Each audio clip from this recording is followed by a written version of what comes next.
The digital এডুকেয়ারে আবারও সবাইকে স্বাগত।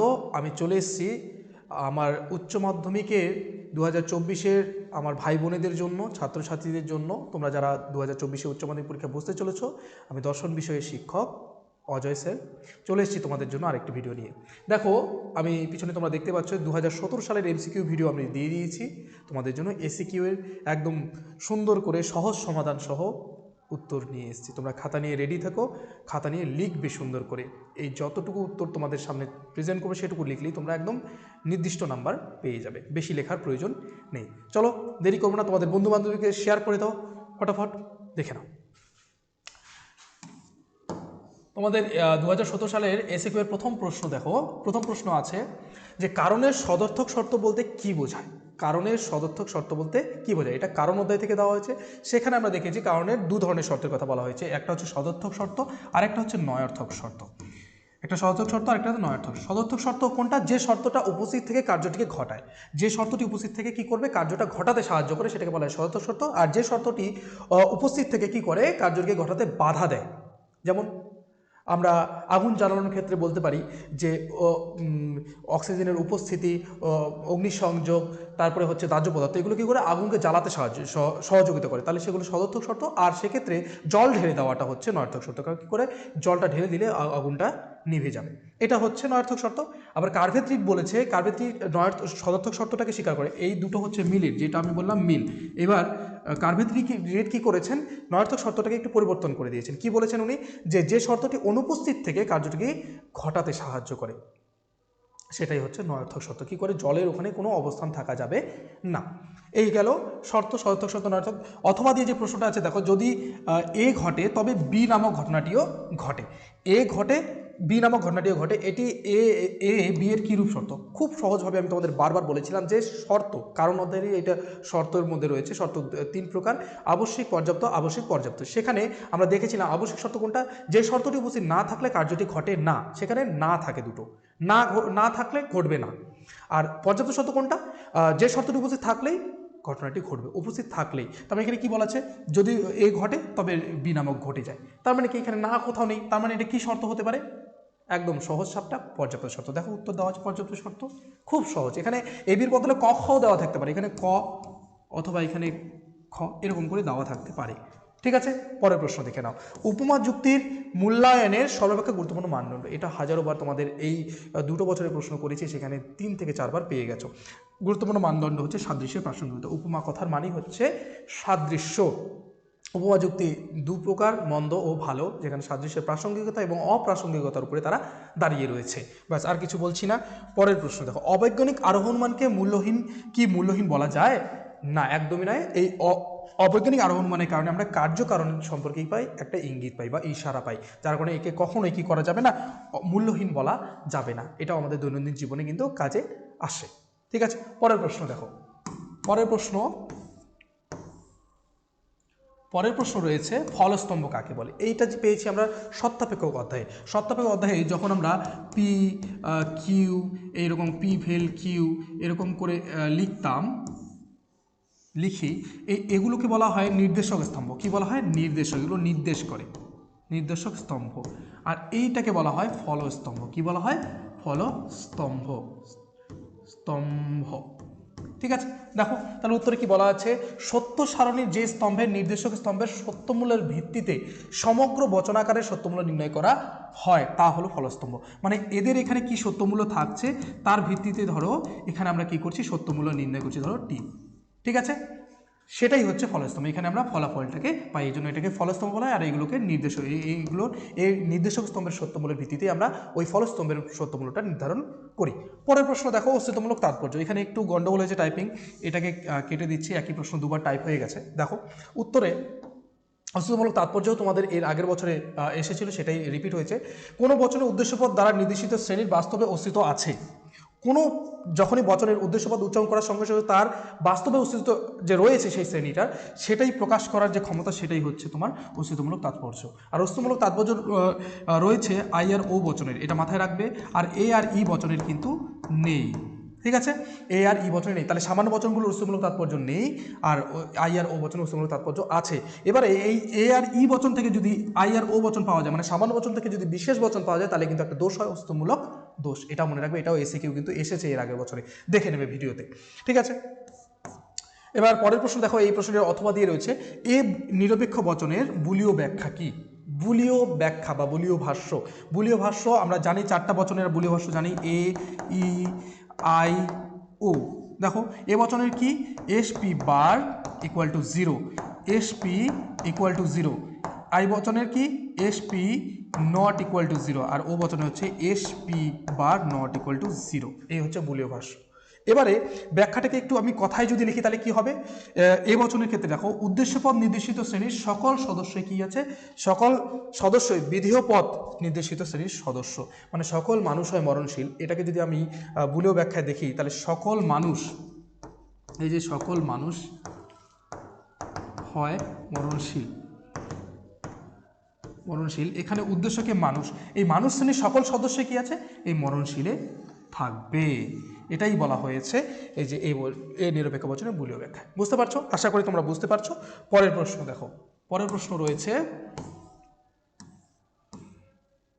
পরের প্রশ্ন কি রয়েছে, প্রাকল্পিক ন্যায়ের এমটি মোডাস টোলেন্স আকারের একটি দৃষ্টান্ত দাও। মোডাস টোলেন্স, এটার আকার আমরা সুন্দর করে নিতে পারি পি হর্ষ কিউ, তাই না? যে প্রাকল্পিক বচন সেখানে কি আসবে, হর্ষ, যদি তবে থাকলে আমাদের হর্ষ আসে। তারপরে কি করতে হবে, এমটিতে আগে অনুককে অস্বীকার করতে, নট কিউ নট পি, এটা হচ্ছে তার আকার। এটাকেই কিন্তু এখানে শুধু কি আছে, কথায় বলা আছে। আর ধ্বংসমূলক নিয়মের, প্রাকল্পিক বচনের ধ্বংসমূলক নিয়মের কিন্তু এটা বৈধ মূর্তি। আর এখানে যদি অনুককে অস্বীকার না করে যদি পূর্বককে অস্বীকার করা হয়, তাহলে কিন্তু এখানে ওই পূর্বগ অস্বীকার জনিত দোষ, পূর্বগ অস্বীকার জনিত দোষ হবে, পূর্বগ অস্বীকার জনিত দোষ হবে যদি আমরা এটা না করে এটাকে আগে করি। বুঝতে পারছো ভিডিওটা? দেখো এখানে তাই লেখা আছে, এটা লিখে নাও। এমন নয় যে মানেই হচ্ছে আমাদের কার্ল, এটা তোমরা জানো। ঠিক আছে, পরের প্রশ্ন, বিসংবাদী বিকল্প বলতে কি বোঝো? বিসংবাদী বৈকল্পিক ন্যায় বলতে কি বোঝো? তাহলে আমরা বৈকল্পিক বচনকে দুভাগে ভাগ করতে হয়, একটা মানে বিসংবাদী, একটা হচ্ছে অবিসংবাদী। অবিসংবাদী কোনটা, যেখানে যে বৈকল্পিক বচন কি হয়, দুটি বিকল্প একই সঙ্গে সত্য হতে পারে, সেটাকে বলা হয় অবিসংবাদী। আর যে বৈকল্পিক বচনে দুটি বিকল্প পরস্পর বিরুদ্ধ হয়, মানে কি একই সাথে সত্য হতে পারবে না। যেমন অবিসংবাদী কথাটা বলি, যেটা এখানে নেই। অবিসংবাদী হচ্ছে যেমন রাম মেধাবী অথবা পরিশ্রমী, তারপরে কি রাম মেধাবী অথবা পরিশ্রমী দুটোই কিন্তু একই সাথে হতে পারে রাম, সেটা হচ্ছে অবিসংবাদী বৈকল্পিক ন্যায়। আর পরবর্তী রয়েছে এখানে বিসংবাদী। বিসংবাদী মানে কি হবে, বিরুদ্ধ, একটা সত্য হলে আর একটা মিথ্যা হবে। যেমন রাম মৃত অথবা জীবিত, এখানে রাম যদি মৃত হয় তাহলে কি জীবিত হতে পারে? কখনোই হতে পারে। বা জীবিত যদি হতো তাহলে কি মৃত হতে পারতো? কখনোই না। তাহলে এটা হচ্ছে, দেখো এখানে কুকুরের কথা বলেছে, কুকুরটি জীবিত অথবা মৃত, এটাই হচ্ছে কিন্তু বিসংবাদী বিকল্প। এখানে লিখে নাও খুব সুন্দরভাবে। পরের প্রশ্ন দেখো, পরের বিপরীত বিরোধিতা এবং অধীন বিপরীত বিরোধিতার মধ্যে পার্থক্য করো। দুটো বিরোধিতার কথা বলেছে, একটা বিপরীত বিরোধিতা আর অধীন বিপরীত বিরোধিতা। তাহলে এটা আমরা সুন্দর করে ছকটা এঁকে নিই। দেখো এটা হচ্ছে বিরোধিতার ছক, এ ই আই ও। আর আমরা জানি এই বচনের মধ্যে রয়েছে বিপরীত, আর এদিকে রয়েছে অধীন বিপরীত। তোমরা নিজেই ছকটা দেখলেই বুঝতে পারবে তাদের মধ্যে পার্থক্যটা কোথায়। দেখো এ আর ই বচনের মধ্যে দুটোই সামান্য বচন, প্রথম পার্থক্য হচ্ছে দুটোই সামান্য, আর আই আর ও হচ্ছে বিশেষ। তাহলে এদের মধ্যে আমরা পার্থক্য পেয়ে গেলাম, যেখানে প্রশ্নটা বলেছে বিপরীত বিরোধিতা ও অধীন বিপরীত বিরোধিতার মধ্যে পার্থক্য করো। তাহলে এটাই পার্থক্য তাদের। এ আর ই বচন হচ্ছে কি বচন? সামান্য বচন, আর আই আর ও হচ্ছে বিশেষ বচন। ঠিক আছে, দেখো এটাই মনে লেখা আছে। হ্যাঁ, সামান্য বচনের সম্পর্ক আর অধীন বিপরীত বিরোধিতা হলো দুটি বিশেষ বচনের মধ্যে সম্পর্ক। বুঝতে পারছো? পরের প্রশ্ন আমরা চলে যাচ্ছি। দেখো কি বলা আছে, পরের প্রশ্ন বলা আছে, সিদ্ধান্ত বলতে কি বোঝো? আমরা যুক্তি অধ্যায়ে পড়েছি যুক্তির অবয়ব দুটি, আশ্রয় বাক্য ও সিদ্ধান্ত, তাই না? আশ্রয় বাক্য ও সিদ্ধান্ত। ঠিক আছে, সিদ্ধান্ত। তাহলে এবার বলা হয়েছে সিদ্ধান্ত কাকে বলে? এই আশ্রয় বাক্যের মাধ্যমে কি করা হয়, যে বাক্যটিকে প্রমাণ করা হয় বা যে বাক্যটিকে প্রমাণ হিসেবে নিশ্চিত করা হয়, সেটাকে বলা হয় সিদ্ধান্ত। এটা একদম সহজ, বোঝা গেল।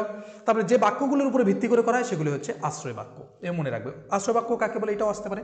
অথবা দিয়ে যে প্রশ্ন আছে যুক্তির বৈধতা বলতে কি বোঝো, এর আগের সালেও এটা এসেছে, সেখানেও বলেছিলাম আমি যুক্তির বৈধতা বলতে কি বোঝো, আশ্রয় বাক্য থেকে সিদ্ধান্ত অনিবার্যভাবে নিশ্চিত হওয়াকেই বলা হয় বৈধতা। এবার বৈধ যুক্তি কি হয় না, বৈধ যুক্তির আশ্রয় বাক্য সত্য হলে সিদ্ধান্ত কখনোই মিথ্যা হবে না, মিথ্যা হতে পারে না, এটাই হচ্ছে যুক্তির বৈধতা। যুক্তি বৈধ হলে তার আশ্রয় বাক্য সত্য হবে এবং সিদ্ধান্ত কী হবে, সত্য হবে। পরের প্রশ্ন, বহু কারণবাদের সমস্যা দূর করার একটি উপায়। আমরা দুটো উপায়ের কথা জেনেছি, যেখানে বলেছি যে কার্যের মতো কারণকেও কী করতে হবে, সার্বিকীকরণ করতে হবে, আর কারণের মতো কার্যকে কী করতে হবে, বিশেষীকরণ করতে হবে। এই যে বিশেষীকরণ আমরা এই দুটো করেছিলাম, বিশেষীকরণ এই দুটো জানলেই কিন্তু হয়ে গেল। তাহলে বহু কারণবাদের সমস্যা দূর করার একটাই উপায়, তাহলে কি কার্যের মতো কারণকে সার্বিক অর্থে গ্রহণ করতে হবে, অথবা কি করতে হবে, কারণের মতো কার্যকেও বিশেষীকরণ করতে হবে, বিশেষ অর্থে গ্রহণ করতে হবে। বাস, এটা লিখে নাও আরেকটা। তারপরে পরের প্রশ্ন, কারণ সম্পর্কে লৌকিক অভিমত কি। কারণ সম্পর্কে, কারণ বলতে আমাদের মতো সাধারণ মানুষরা কি বোঝে, কারণ হচ্ছে যা আগে ঘটে বা যেটা কি ঘটনাটাকে ঘটায়, সেটাই হচ্ছে আমাদের কারণ, আর কোনো কিছু না। আগে যে কোনো ঘটনাকে আমরা কিন্তু কারণ বলে দিই, এখানে আমরা দেখি না যে আদৌ কি সেটা কারণ কি না, আমরা আগে ঘটা যে কোনো ঘটনাকে কারণ বলে দিই, এটাই হচ্ছে লৌকিক মত। পরবর্তী প্রশ্ন দেখো, পরের প্রশ্ন রয়েছে যে আরোহ সংক্রান্ত লাভ বলতে কি বোঝো। আরোহ সংক্রান্ত লাভ মানে আমরা আরোহ অনুমানের ক্ষেত্রে দেখেছি বিশেষ বচন, প্রথমে রামকে মরতে দেখা, রাম, শ্যাম, যদু, মধু, তারপরে আমরা বলছি সকল মানুষ হয় মরণশীল, সকল মানুষ হয় মরণশীল, এটা আমরা দেখছি, তাই না। তাহলে এই যে কি করছি, বিশেষ দৃষ্টান্ত, বিশেষ একজনকে আমরা দেখে তারপরে আমরা সিদ্ধান্ত করছি সবাইকে, তাই না। আমি কি সব মানুষকে আমার পক্ষে দেখা সম্ভব, সব মানুষকে দেখা কিন্তু আমার পক্ষে সম্ভব নয়। তো এটাই হচ্ছে আরোহমূলক লাভ বা ঝুঁকি বলা হয়, আরোহমূলক লাভ বা ঝুঁকি। একটা করে দৃষ্টান্ত দেখার পরে আমি সবার কথা বলছি।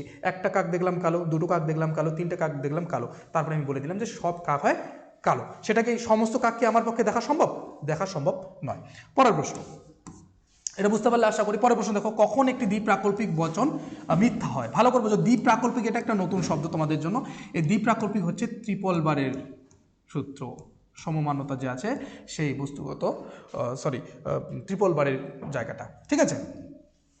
দেখো ট্রিপল বারে যদি সূত্রটাকে তোমার মনে থাকে তাহলে কিন্তু তুমি এটা পারবে। বলেছে কখন একটি দ্বিপ্রাকল্পিক বচন মিথ্যা হয়, তার মানে ট্রিপল বারের সূত্র কি, টি থাকলে টি হবে, এফ থাকলেও কিন্তু কি হয়, এফ থাকলেও টি হয়। তার মানে দুটো বিকল্পই যদি কি হয়, বা দুটো অঙ্গবচনই যদি কি হয়, সত্য হয় বা মিথ্যা হয়, তাহলে কিন্তু সেটা বচনটিকে সত্য হয়। এখানে মিথ্যা কখন হবে, তাহলে একটা টি আর একটা এফ হলে কি হয়ে যাবে, মিথ্যা হয়ে যাবে। এটাই তো দেখো বলা আছে দ্বিপ্রাকল্পিক বচনের অন্তর্গত একটি অঙ্গবচন, এটা অঙ্গ হবে, অঙ্গবচন সত্য এবং অন্যটি যখন মিথ্যা হয়ে যাবে তখনই কিন্তু দ্বিপ্রাকল্পিক বচনটা মিথ্যা হবে। বোঝা গেল, খুব সহজ। পরেরটা দেখো, P triple bar not P বচনটি কখন মিথ্যা হয়। এটা আমরা করে দেখতে পারি। দেখো একটা ভেরিয়েবল আছে, তাহলে একটাই লাইন হবে, পি নট পি নিয়ে নিলাম, তারপরে পুরোটাকে নিলাম, এটাও ট্রিপল বার হবে, ট্রিপল বার নট পি। দেখো টি এফ দুটো সারি হবে, তাহলে এটারই অপোজিট হবে এফ টি। এবারে দেখো ট্রিপল বারের সূত্র কি, টি থাকলে কি হয়, টি থাকলে টি হয়, এফ থাকলেও টি হয়, তাহলে বাকি সমস্ত ক্ষেত্রে কি হয়, এফ, এখানে টিটিও নেই এফও নেই। তাহলে বলেছে কখন মিথ্যা হবে, মিথ্যা কখন হচ্ছে, একটা বিকল্প সত্য আর একটা মিথ্যা হলে, তাই না। একটা অঙ্গবচন সত্য আর একটা অঙ্গবচন মিথ্যা হলে হয়ে যাচ্ছে। দেখো পি যদি সত্য অথবা মিথ্যা হয় তাহলে কিন্তু গোটা বচনটাই কি হবে, মিথ্যা হবে, তাই না। হয়ে গেল। পরের প্রশ্ন দেখো, পরের প্রশ্ন আছে তোমাদের, ভেন চিত্রে প্রকাশ করো। আমি বারবার বলি তোমাদেরকে, ভেন চিত্র করতে গেলে তোমাদের বুলীয় ভাষ্যটা কিন্তু অবশ্যই করতে হবে। বুলীয় ভাষ্য কি, এখানে আগে দেখতে হবে যে এটা কোন বচন, এখানে যে কোনো নয় রয়েছে, তার মানে ও বচন। ও বচনের বুলীয় ভাষ্য কি, ও বচনের বুলীয় ভাষ্য হচ্ছে S P bar not equal to 0। এটা হচ্ছে ও ও বচনের বুলীয় ভাষ্য। আর ও বচনের বুলীয় ভাষ্য করলাম, এবারে দেখবো এখানে কোথাও এটাকে যদি এস ধরি এটাকে পি ধরবো, এবার এস পি যখনই করলাম তখনই দেখবো তাদের সামনে অ আছে কিনা, এখানে কোনো অ নেই, আর আমাদের তাহলে বুলীয় ভাষ্য এটা অনুযায়ী আমরা ছবি করব। এখানে কি করতে হবে, এস পির জন্য দুটো বৃত্ত নিতে হবে, আর দুটো বৃত্ত কি হবে পরস্পর ছেদ করবে, তিনটা প্রকোষ্ঠ তৈরি করবে, আর আমরা কি নেব বর্গক্ষেত্রটাকে নিয়ে নেব। তারপরে দেখো এটা এসের বৃত্ত, এটা পির বৃত্ত, এবার এখানে এস আছে পি নেই, এখানে এস পি আছে, এখানে এস নেই পি আছে, তাই না, এখানে এসও নেই পিও নেই, ভালো কথা। তাহলে আমরা দেখবো এস পি বার কোথায় আছে, এস পি বার এখানে আছে। এবার বারবার তোমাদের বলি ইকুয়াল টু জিরো থাকা মানে শেড হবে, নট ইকুয়াল টু জিরো থাকা মানে হচ্ছে ক্রস হবে। তাহলে দেখো এখানে কি আছে, এস ইকুয়াল টু জিরো আছে তার মানে কি, সরি এখানে নট ইকুয়াল টু জিরো আছে তার মানে ক্রস হবে, আর এস পি বার এটা যেখানে যেখানে ইচ্ছা সেখানেই তুমি একটা কি দিতে পারো, ক্রস দিয়ে দিলে ভেন চিত্র কমপ্লিট। বোঝা গেল কথাটা। এসে কিউ যেহেতু সুন্দর করে লিখে নিতে হবে তোমাদেরকে যে উক্ত বচনটির বুলীয় ভাষ্য এটি লিখে নিলে, তারপরে উক্ত বচনটির ভেন চিত্র এটি সুন্দর করে ছবিটা করে দিলে, ঠিক আছে। দেখো পরের প্রশ্ন, বিকল্প পরিগ্রহণ জনিত দোষ, এটার আরেকটা নাম হচ্ছে বিকল্প স্বীকারজনিত দোষ। স্বীকারজনিত দোষ, বিকল্প স্বীকারজনিত দোষ, বিকল্পকে স্বীকার করলে যে দোষটা হয়। দেখো একটা উদাহরণ দিয়েছে যে সে কবি অথবা সে দার্শনিক, সে দার্শনিক সে কবি নয়। বিকল্প স্বীকারজনিত দোষ কোন ক্ষেত্রে হয়, বৈকল্পিক ন্যায়ের ক্ষেত্রে কিন্তু বিকল্প স্বীকারজনিত দোষ হয়। সেখানে আমরা জানি বৈধমূর্তি আছে ডিএস, তাই না, তার নিয়ম অনুযায়ী প্রথমে কি করতে হবে, যে কোনো একটা বিকল্পকে, দুটো বিকল্প, এটা একটা বিকল্প এটা একটা বিকল্প, দুটো বিকল্পের মধ্যে একটা বিকল্পকে প্রথমে অস্বীকার করতে হবে তারপরে স্বীকার করতে হবে, এটা হচ্ছে বৈকল্পিকের সূত্র। কিন্তু এখানে কি করা হচ্ছে, এখানে প্রথমেই বিকল্পকে স্বীকার করে নেওয়া হচ্ছে, তার জন্য বিকল্প স্বীকারজনিত দোষটা হয়। দৃষ্টান্ত এখানে দেওয়া আছে, দেখো এটাই হচ্ছে বিকল্প স্বীকারজনিত দোষের একটা দৃষ্টান্ত, বুঝতে পারছো। তারপরে পরের প্রশ্ন দেখো, পরের প্রশ্ন বলা আছে অনুগ স্বীকারজনিত দোষ কখন ঘটে। খুব সহজ একদম, অনুগ স্বীকারজনিত দোষ কখন ঘটে, যখন প্রাকল্পিক নিরপেক্ষ ন্যায়ের ক্ষেত্রে এমপি হয়, তাই না, এমপি মূর্তি কি হয় এমপি, এমপি সূত্র কি, পি হর্ষ কিউ, পি দেন কিউ, এটা হচ্ছে কি এমপির সূত্র। আর এটাই নিয়ম, এই নিয়মটাকে যখন লঙ্ঘন করবে, তার মানে কি এই সিকোয়েন্সটা না মেনে যখন এমনটা হবে পি হর্ষ কিউ কিউ সুতরাং পি, যখন এখানে পূর্বককে স্বীকার না করে অনুগকে স্বীকার করা হবে তখনই কিন্তু অনুগ স্বীকারজনিত দোষ হবে। দেখো আগে অনুগকে, আর আমরা জানি প্রাকল্পিক ও বৈকল্পিক ন্যায়ের ক্ষেত্রে আমাদের অপ্রধান আশ্রয় বাক্য দেখেই সিদ্ধান্তটা করতে হয়। অপ্রধান আশ্রয় বাক্যে আমরা দেখতে পাচ্ছি, কি দেখতে পাচ্ছি, আমাদের কিন্তু অনুগকে স্বীকার করে নেওয়া হয়েছে, সেই কারণে যেন অনুগ স্বীকারজনিত দোষ হবে। দেখো যখন গঠনমূলক প্রাকল্পিক ন্যায়ে অপ্রধান আশ্রয় বাক্যে অনুগকে স্বীকার করে সিদ্ধান্তে পূর্বককে স্বীকার করা হয় তখন কিন্তু অনুগ স্বীকারজনিত দোষ ঘটে। বুঝতে পারছো আশা করি।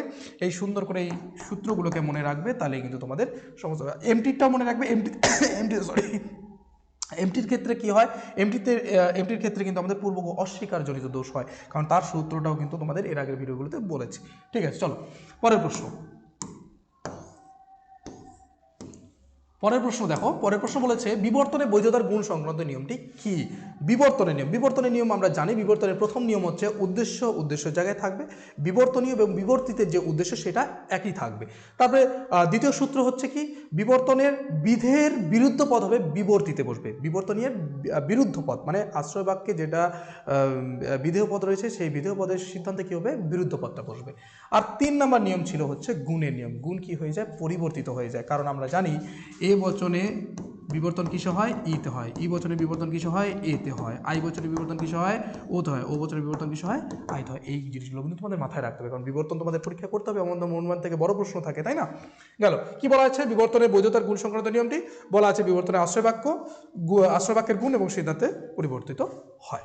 গেল, পরের প্রশ্ন দেখো, অথবা দিয়ে যেটা আছে সেটাও সহজ, সকল মানুষ হয় বিচার বুদ্ধি সম্পন্ন জীব, বচনটির আবর্তন করো। তাহলে তোমাদের এবার আবর্তনের নিয়মটাও জানতে হবে।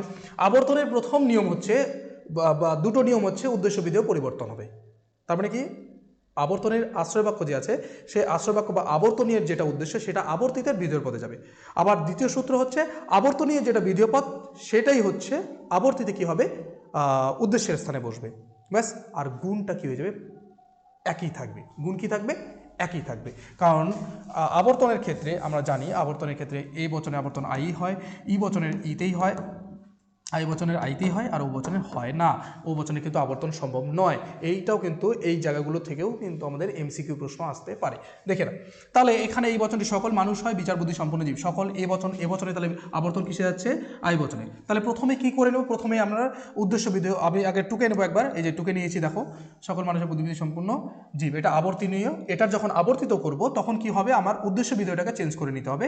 আর এটা কোন বচনে যাবে, আই, আর এই বচনে কি হয়, কোনো এখানে কি ছিল, বিধেয়পদ কি ছিল, বিচার বুদ্ধি সম্পূর্ণ জীব, তাই না, বিচার বুদ্ধিবৃত্তি সম্পূর্ণ জীব হয়, মানুষ হচ্ছে উদ্দেশ্য, মানুষ হয়ে গেল। একদম সহজ জিনিস, তোমাদের কিন্তু বড় প্রশ্নও কিন্তু অ্যাটেন্ড করতে হবে, তাই ভালো করে নিয়মগুলোকে জেনে নিতে হবে। পরের প্রশ্ন এবং তোমাদের শেষ প্রশ্ন, অথবা দিয়ে আরেকটি আছে, বচনের বিরোধিতার আবশ্যিক শর্ত কি। বচনের বিরোধিতা কাকে বলে, বচনের বিরোধিতা পড়তে গিয়ে আমরা কিন্তু জেনেছি কি হয়, যখন একই উদ্দেশ্য ও বিধেয়যুক্ত দুটি নিরপেক্ষ বচনের মধ্যে কি হবে, গুণ, কেবল গুণ অথবা পরিমাণ অথবা গুণ ও পরিমাণ উভয়ের পার্থক্য থাকবে। তার মানে কি, বিরোধিতা হতে গেলে তাদের মধ্যে পার্থক্য থাকবে, কিসের পার্থক্য থাকতে হবে, গুণ অথবা পরিমাণ, বা গুণ ও পরিমাণ দুইটারই পার্থক্য থাকবে। এটাই হচ্ছে কিন্তু এই বচনের বিরোধিতার আবশ্যিক শর্ত, এটা থাকতে হবে, বিরোধিতা থাকতে গেলে তাদের মধ্যে পার্থক্য থাকতে হবে। ঠিক আছে, বুঝতে পারলে। পরের প্রশ্ন, অথবা দিয়ে দেখো, এখানে একটা প্রশ্ন রয়েছে যে কোনো মানুষ নয় সৎ, বচনটির অসম বিরোধী বচন কি। বচনের বিরোধিতা থেকে দিয়েছে, এটাও প্রশ্নও কি দিয়েছে,